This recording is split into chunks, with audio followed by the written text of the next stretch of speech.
L'homme doit comprendre aussi que les efforts, c'est pas seulement ramener le pain à la maison. Ouais. L'homme doit comprendre que les efforts, ce n'est pas seulement, on a une phrase là, je prépare votre avenir, et le présent. En tout cas. Parce que, en fait, c'est le présent qui donne envie d'aller dans le futur. C'est la façon dont le présent est géré, la façon dont on se sent pris en compte dans ce présent-là, qui fait qu'on se dit, ouais, on va rêver pour aller dans ce futur-là. Donc, et l'une des meilleures questions à poser à votre chérie, là, maintenant, devant votre écran, c'est de lui dire, chérie, est-ce que je t'aime comme tu aurais voulu être aimé? Je répète. Je répète. Est-ce que je peux t'aimer comme moi je veux t'aimer? Ça ne correspond peut-être pas à la façon dont toi tu aurais voulu être aimé. Et c'est là l'erreur qu'on commet. C'est que je me dis, pour moi, aimer ma femme, c'est par exemple... Ça, beaucoup qui ont dit non, hein? Faire en sorte qu'elle ne manque de rien. Mais qu'est-ce que tu mets dans rien? Tu mets dans rien des choses, par exemple, comme manquer d'argent, quoi que ce soit des choses importantes, d'accord? Mais peut-être que c'est pas comme ça qu'elle aimerait être aimée.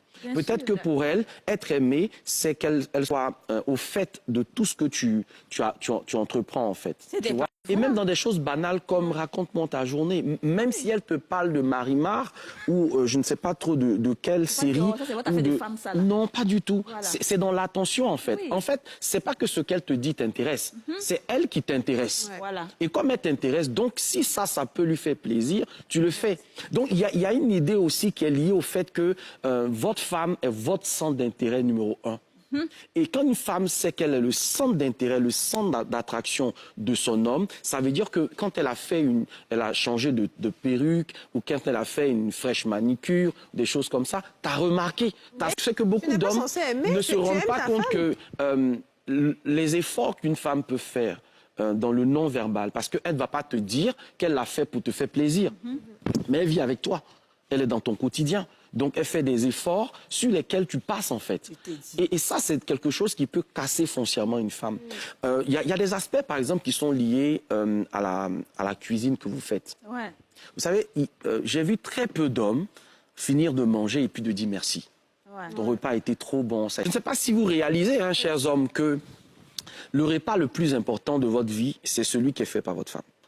C'est pas le repas de votre mère, c'est pas le repas de vos sœurs, c'est pas le repas du restaurant, c'est pas le repas de la copine de votre meilleur ami qui a un restaurant, c'est le repas de votre maison. Et donc même si vous avez à manger ailleurs, faites toujours de la place dans votre ventre là pour le repas de la maison, parce que en le prenant, vous n'êtes pas juste en train de prendre un repas. Vous êtes en train d'honorer la personne avec laquelle faire la cuisine, c'est compliqué. Donc, parce que faire la cuisine, ça fait partie de l'expression amoureuse d'une femme.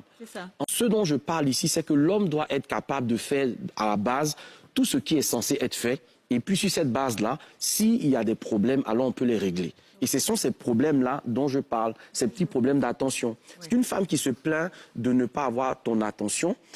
Ça peut paraître comme ça, une femme qui te rabat les oreilles, mais elle attire ton attention sur quelque chose. Et je l'ai toujours dit, je le répète, une femme qui parle, elle est encore amoureuse. Une femme qui parle, elle tient encore à vous. Une femme qui vous interpelle, une femme qui vous... tire les oreilles, une femme qui vous fait des remontrances, une femme qui vous embête est encore amoureuse.